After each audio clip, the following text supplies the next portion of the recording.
As per usual, everything's kicking off. They're striking some major cities inside the Islamic Republic of Iran, so namely Shiraz, and we're hitting some blasts out of Isfahan.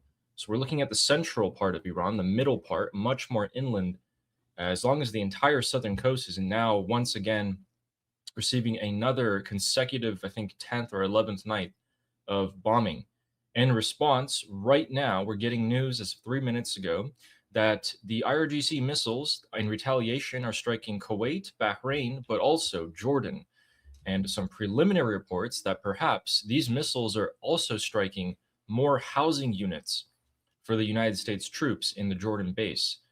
I really hope that they have some adequate protection or evacuation, and we do not see more casualties on the US's side here, because the potential for mass casualties is quite high.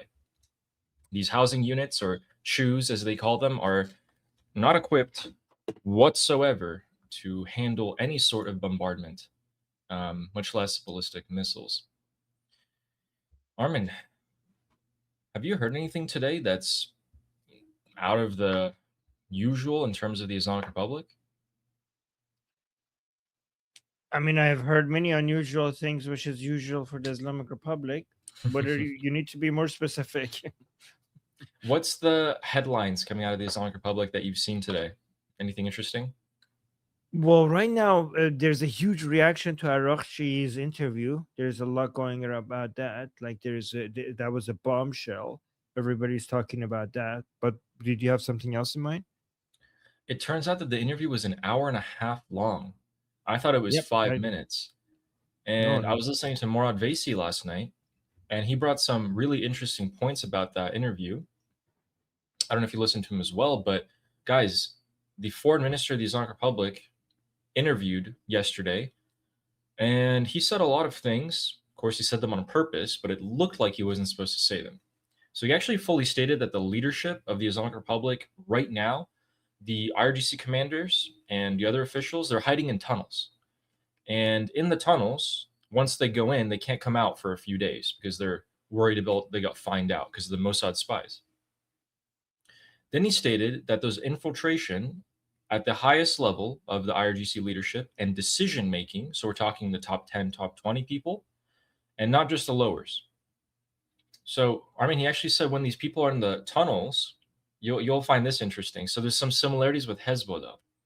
So Araghchi was saying that when the commanders are in the tunnels, and the person interviewing him was confirming this information, yeah, we go into the tunnels, we bring oxygen with us, we bring oxygen tanks.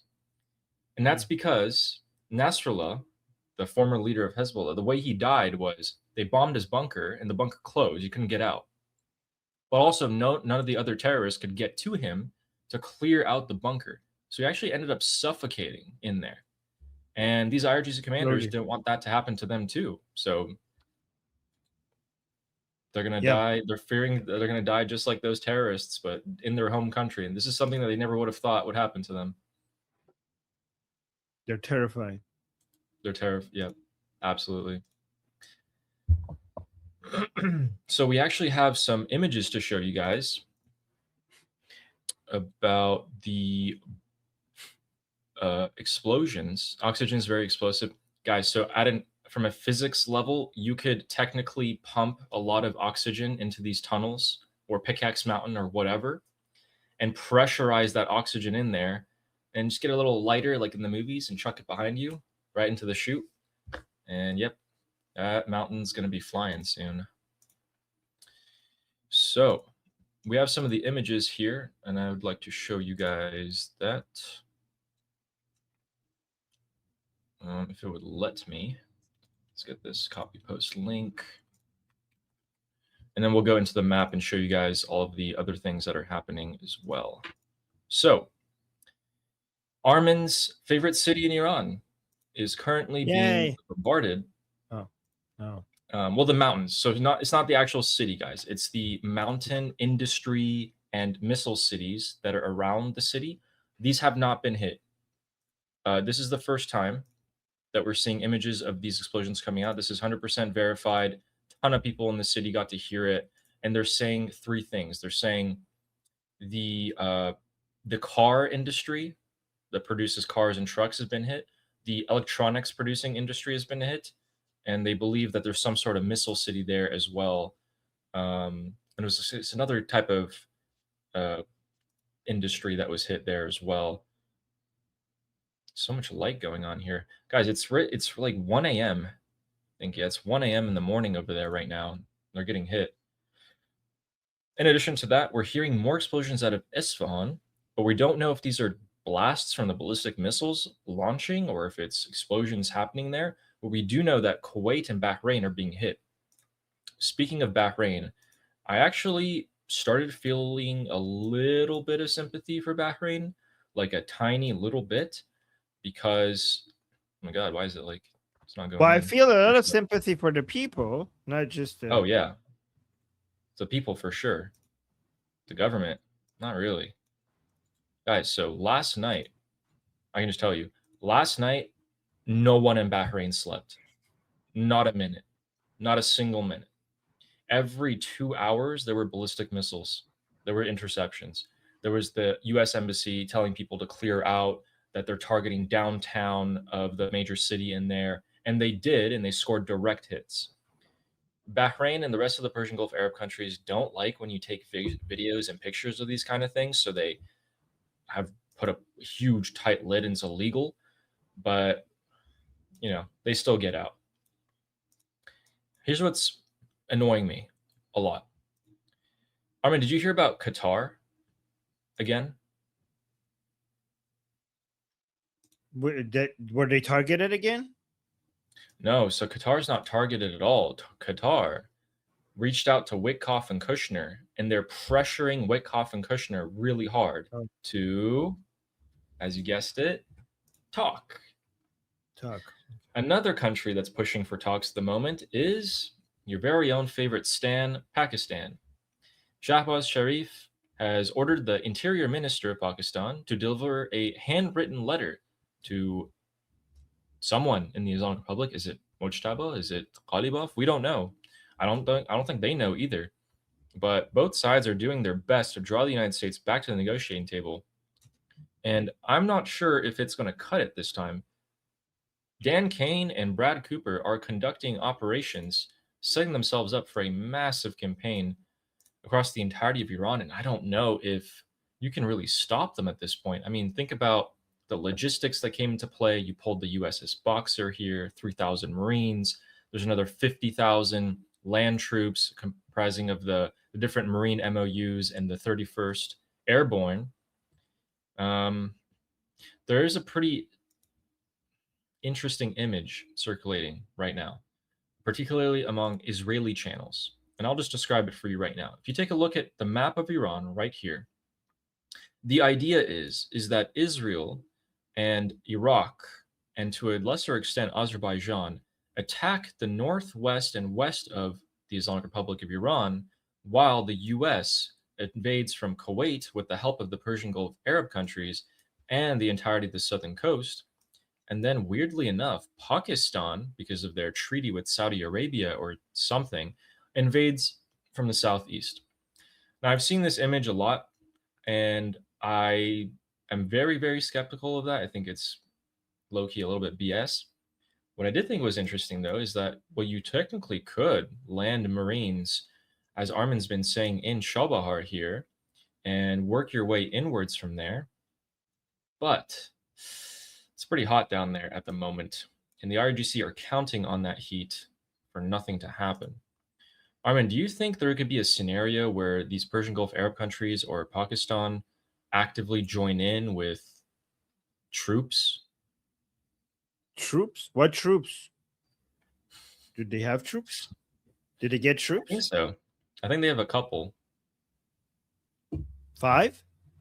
Okay, the only countries in the region that have troops is Turkey, Egypt, and the Islamic Republic, and Israel. True. I mean, on Do you a think big there enough could be? level. Do you think there could be a case where Pakistan potentially joins in if they're pressured by the U.S., or do you think they'll choose their neutrality Pressured by stance? the U.S. or pressured by the U.S. or pressured by Saudi Arabia? Both. Oh. Because they have a defensive alliance, so I don't think Saudi Arabia is going to be invaded here, but Well, I yeah, mean, no, but Saudi Arabia will be bombed. The Islamic Republic's main leverage will be to try one of the to try to close the bubble mandab. So that would require attacking Saudi Arabia. So it would be interesting if Pakistan basically gives up on their. Ooh, you know what? You know what would be interesting if Saudi calls upon Pakistan to get involved in defending itself, and Pakistan basically does pretty much like a weak response, kind of like yeah, for example, um, Russia and Armenia had a defense pact, and they didn't come in defense, but they should have came. They should have came into the defense of Armenia, and they didn't. When Azerbaijan attacked them, so Pakistan yeah, might be able to do the same. Like, sorry, we didn't really mean it. That would be interesting if that happens because it demonstrates to all the Arab countries in the region that it's either the Americans or the Israelis. Like, China is not going to save you. India is not going to save you. Pakistan is not going to save you. You're not going to save each other. It's yeah, just either United States, and United States is not interested, so it remains Israel. yeah, yeah. I largely think that as well. Now, let's take a look at what is happening on the ground here to prepare for this invasion. What is the Islamic Republic doing to counter it? So the Islamic Republic IRGC is actually moving tanks. They are moving tanks from Isfahan, which is the central part of Iran, into somewhere along the southern coast. Mute that as well. So they're moving these in preparation for a potential, land invasion here, either through Kuwait. Now, here's what I don't know is that the only information we have is that this tank was last seen south of Isfahan. We don't know if it's going towards Kuwait, the west side of Iran, or if it's going to the southern coast. It would be safe to assume they're reinforcing both locations. So the IRGC are actually getting prepared to fully fight the Americans here with whatever tanks that they have left. And so that was here, guys. That was on this road last seen. Was the best information that I could find. Again, it could go here, or it could go all the way down here. But we did see that a lot of the tunnels that were hit by the United States have been successfully cleared and put back open for business by the Islamic Republic's excavator teams. You can actually see this gigantic hole in the top side of this tunnel, which is, insanely large. Just take a look at that again, actually. You're coming out of the tunnel, and it just looks like that. I thought they would be thicker than that, But, that makes sense. I thought there would be more. That's not the. That seemed like just the entrance of the tunnel, because the tunnel goes under a mountain, right? Yeah, So that's not. That's just the end of the tunnel, because you're not going to be able to see a hole above a tunnel because above the tunnel is a mountain. absolutely. That's a good point. These tunnels are being cleared up, but not only the tunnels. Let's go into the middle of Iran. Let's go back to Yazd, that was bombed a couple nights ago. And the missile cities in the foothills over here are also being opened up as well. So at the entrances, we can actually take a look from satellites, and you can see that there's a before and after. You can see that line. That's asphalt being paved for the tunnel entrance. So it looks like they're doing their best to prepare for that black asphalt you see is for the missile launchers to come out. Yazd is in the middle of Iran, and it's been particularly used to launch missiles towards Israel during the 40-day war. Jeez. They're preparing for that again by paving fresh asphalt to get these missile launchers out as fast as possible. Usually, they drive them out, fire the missile, and retreat back in within 5 to 10 minutes, which is largely the response time that CENTCOM wants to be able to strike them. Again, of course, I'm assuming all of the entrances to the missile tunnels are going to be completely closed again. And we can see that they've been moving their way further up into the middle parts of Iran, with even an explosion there. So Let's go to Bandar Abbas By the here. way, by the way, fun fact: Yaz is also where Iran's main Zoroastrian temple is. So just The heart of Iran. Isn't Yaz like pretty much the center, like the very center point very close to Yaz. of the entire country? It's right here. Yeah, actually, yeah, very close. How symbolic. We have big news for the Strait of Hormuz. The Islamic Republic has not stopped hitting ships, but right before we get into that, we told you guys yesterday that the port you need to watch out for, and is going to be mentioned a lot coming up, is this port, Rajai Port, because it handles 90% of all container shipping going into Iran. That port is now pretty much isolated, and actually, if you were to be there right now on the ground, just up ahead, you would see this scene. You would see a couple miles of cars backed up. Look at that, just a line of trucks backed up for as far as the eye can see, because the bridges were hit surrounding these ports, and a truck thought it could get up the slope, the dirt slope that they made around the bridge, and the truck definitely could not make it. So everyone else is going to have to pay for it. He's going to zoom in here. Yeah, so there's that container right there, and that truck is holding up probably 10 miles of traffic both ways. That is a logistical disaster. Not because they can't get this one truck through, they can eventually. But if that truck can't get through and has a container on it, other trucks won't be able to get through. And they're going to have to slow down their traffic a lot, which helps the United States in terms of a coming invasion. Armin, do you want to take a guess as to how many ships they hit in the last 24 hours? Is it one? Oh my God. Let me give you guys options here. Everyone, 1, 2, 3, or 4? 4. Let's see what people in the chat say. 4? Oh, 3. No, I'm gonna go. You guys say 7. 7. That was Someone not said in the 7. option. 3, 1. Okay. 3. If you go according to the IRGC, they fully blew up 2 ships. Oh, there. Okay. But if you go with reality, it's no. Here's the correct answer. Oh, what's the correct answer? Horse. That's the correct answer. Absolutely. Okay. Oh, okay. So we actually had 2 ships hit. They're both on fire. The fire hopefully is out at this point, and they were both hit. One here and also one here. This one was hit a little bit later on last night. So they're both using the southern route, which is the US protected route, and still ships are getting hit pretty hard, which is causing Brent oil prices to jump up, and I think it's near $90. I see 83 right now. It took a little dip. That's great. Sweet. Do you think that we could see $200 per barrel oil reserves if things escalate and if we don't have enough replacement? We have sanctions on Russia just added. The blockade is back up. The sanctions on the Islamic Republic's oil is back on.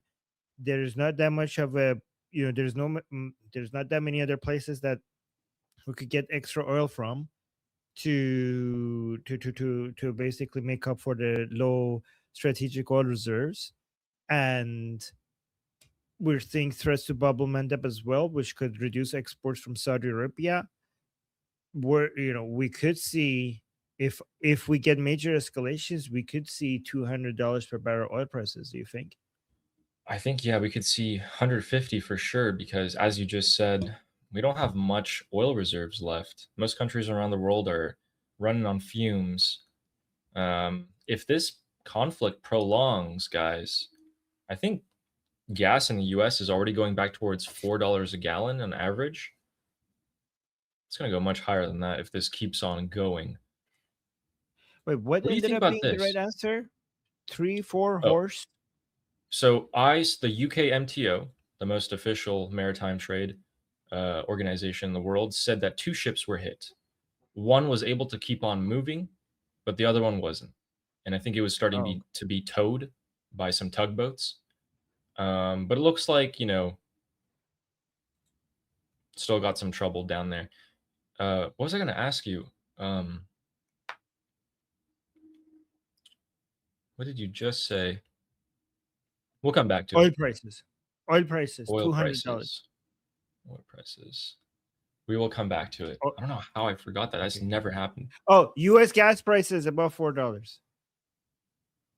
It was something else after that. That's totally on me. That's my bad. If you guys are wondering how are they still able to still hit ships here, it's because there's a lot of tunnels here as well. Apparently ones that they haven't used in disguised things. We're still seeing another night of pretty intense bombardment actually tonight, all across Iran. I'm not sure how much more degradation of their defenses is left, to be honest with you. And the general consensus among all analysts, doesn't matter whose side you're on, is that we are days away from an invasion or a massive campaign from the United States of America. Doesn't matter if you're Islamic Republic, opposition, Israeli, US, everyone's saying that. I would largely say probably days, if not a couple of weeks at this point.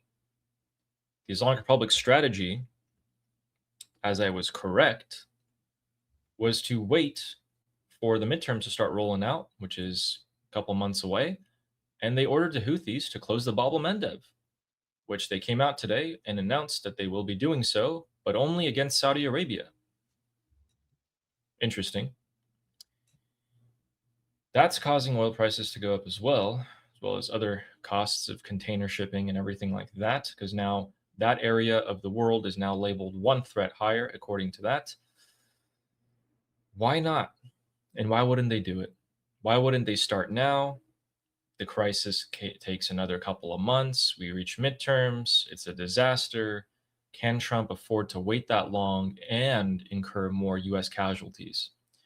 It's starting to not be a good look among the Republicans who are asking, the House Republicans are asking for another round of intense briefing before they vote on this $95 billion budget being added on to the Iran war.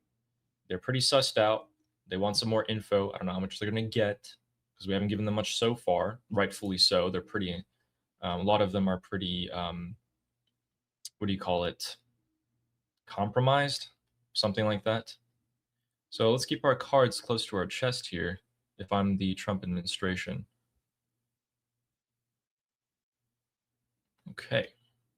Do you think if they start right now, close the Bab el-Mandeb, keep attacking ships in the Hormuz, and don't negotiate, that by the midterms, another 3-4 months, we see a disaster scenario? This is what the Islamic Republic thinks. The Islamic Republic thinks that if it could demonstrate to the Americans that right before their midterms, they will have a disastrous scenario when it comes to gas prices, then President Trump is going to hold back.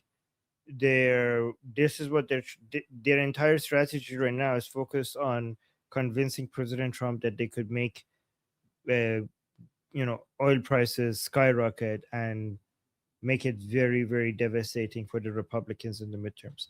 And honestly, if you think about it, that should be the strategy regardless of what President Trump does, because if the Democrats win big during the midterms, then they're going to be so, like, President Trump is going to be so busy with impeachments, and so many obstacles being thrown in his way that the Islamic Republic might think that the Democrats are going to save the Islamic Republic. So right now, the Islamic Republic's entire strategy should be to try to make the Democrats win, and that would be their greatest ally. And what do you think about JD Vance right now? He was the face of the MOU in the talks, which has completely fallen apart and gone, down a disastrous route. What's Yeah. kind of the backlash there? Well, I think he's right now he's losing popularity among both the people who wanted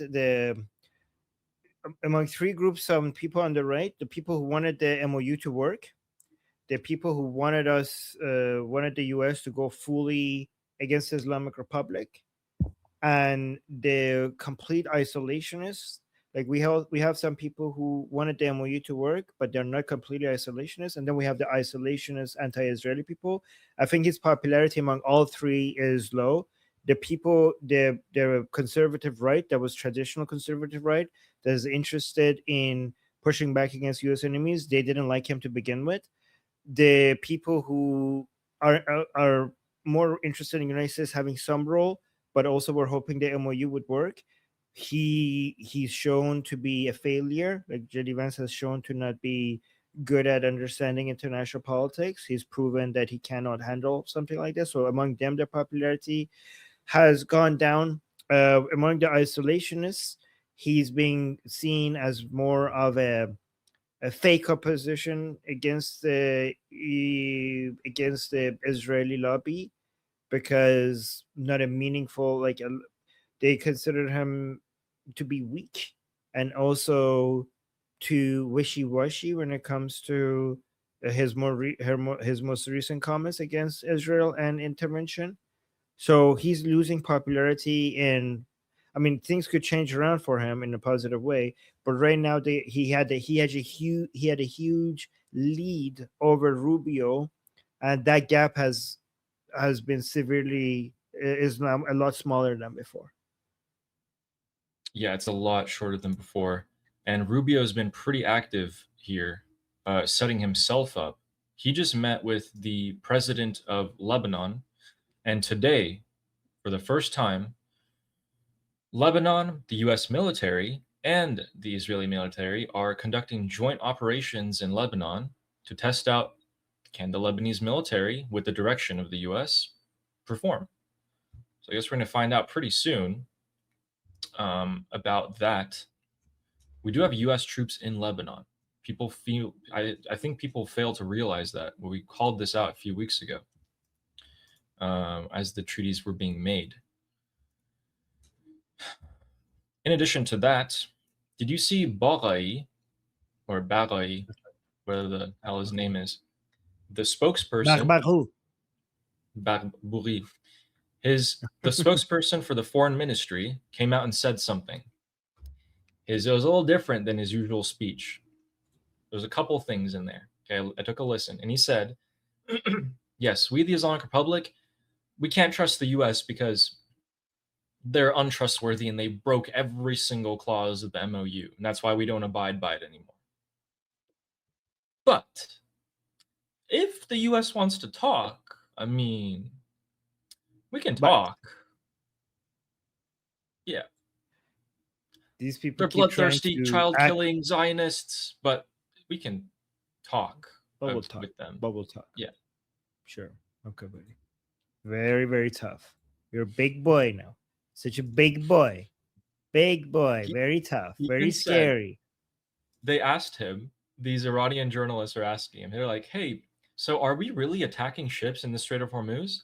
And he's like, me? He's like, and he said, quote, I kid you not, word for word, he said, we are not attacking any party, and the strikes we are carrying out are defensive and target US bases and facilities. Oh, are they now? Is that why you're hitting the Kuwaiti power plants every single day? Is that why downtown Bahrain's being struck? I did not know that. Interesting. My name is Armin Navabi. I'm an Iranian political analyst with decades of experience fighting the Islamic regime inside and outside of Iran. Make sure you follow me for more, and also make sure you join our discussion group. I'm there almost every single day.